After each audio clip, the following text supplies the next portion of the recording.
Welcome to Keep the Faith Ministry News. Have you heard the latest news regarding the recall of Governor Gavin Newsom and the potential candidates who will seek to take his place? Before we catch up on that news, let's first consider some other recent California developments. What if I told you at the beginning of 2020 that the Supreme Court would have to weigh in as to whether church members could sing out loud when gathered together for worship? Would you have believed me? What if I told you at the beginning of 2020 that the Supreme Court would have to weigh in as to whether you could host a Bible study in your home? Would you have believed me? As far-fetched as this sounds, this is reality in the state of California, and these are just some of the legal battles that churches have faced in the last 12 months. The restrictions have been draconian, to say the least.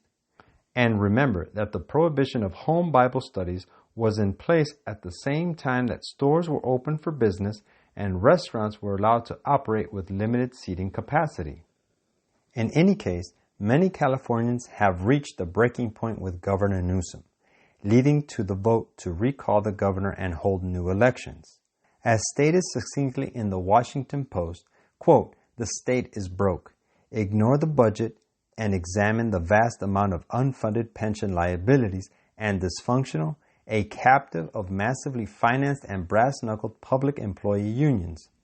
Its many woes are ignored or undiagnosed, the result of a nearly non-existent political press that, when it churns out a story, often cheerfully parrots the Democratic line.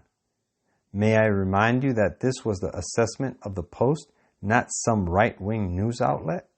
To add insult to injury, the Associated Press reported on April 12th that the California politicians facing recalls would be allowed to see the names of people who signed the petitions to oust them under legislation that cleared its first committee Monday.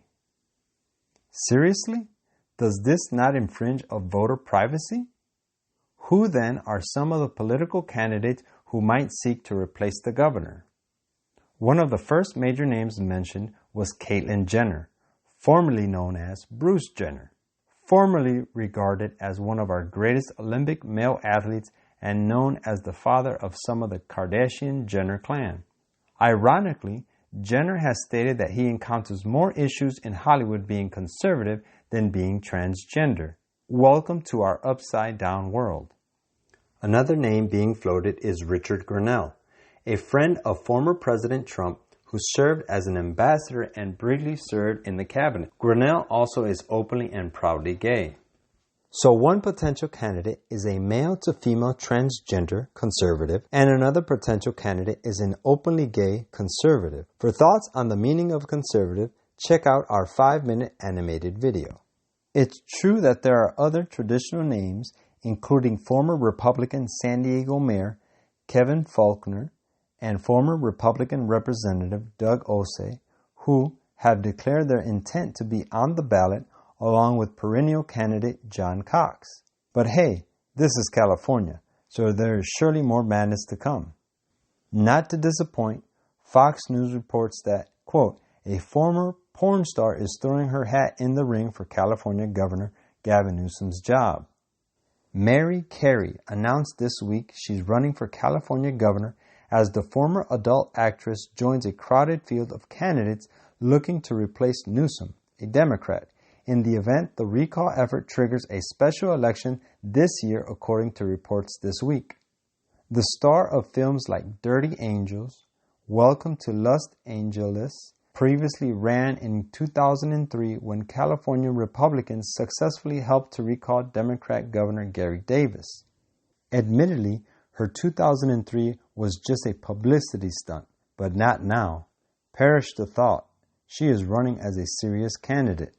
I'm not going to quote her double and trendy lines here, as cited in the Fox article, but if this former porn star is serious, then Shaquille O'Neal is about to embark on a new career as a professional jockey.